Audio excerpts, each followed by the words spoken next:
سنا ہے حافظ قرآن کے ماں باپ کو جنت ملتی ہے، تاج آئیے قرآن سیکھیے۔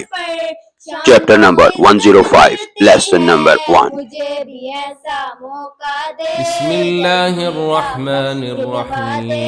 بنیں گے ہم علم کیا نہیں، تارا تو نے دیکھا، کیفا کس طرح، فعلا کیا، ربو کا تیرے رب نے، بے اصحابی کے ساتھ، اصحاب کے ساتھ یعنی الفیل ہاتھی والے۔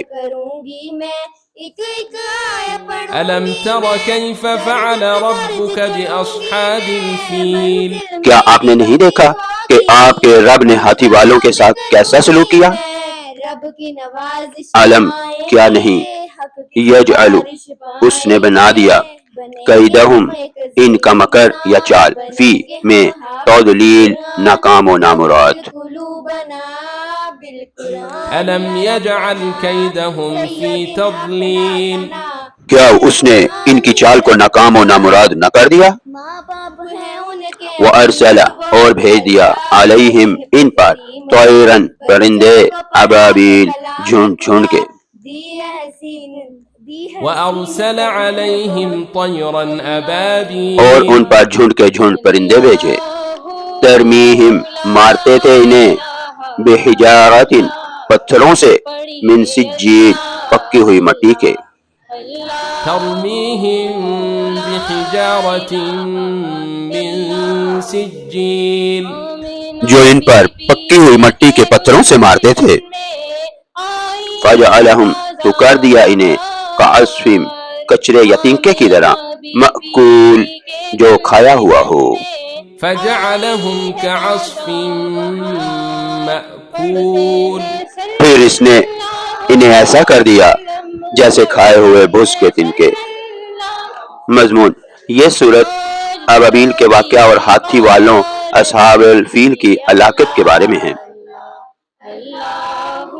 واقعہ کا پس منظر: یمن کا بادشاہ ابرہہ خانہ کعبہ کو گرانے کے لیے ایک بہت بڑا لشکر لے کر آیا جس میں ہاتھی بھی تھے۔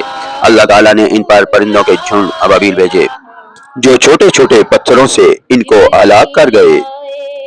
اللہ تعالیٰ نے اپنے گھر خانہ کعبہ کی حفاظت خود فرمائی اور ظالموں کو نیست و نابود کر دیا۔ اس صورت سے سبق ملتا ہے کہ اللہ کی قدرت اور نصرت ہر حال میں اپنے دین کے غلبے کے لیے ہے۔ سو جا سو جا رحمت عالم سو جا۔ اللہ تبارک و تعالیٰ اس قرآن مجید میں ارشاد فرماتا ہے، اور بے شک ہم نے قرآن کو یاد کرنے یا نصیحت لینے کے لیے آسان فرما دیا، تو ہے کوئی یاد کرنے یا نصیحت لینے والا؟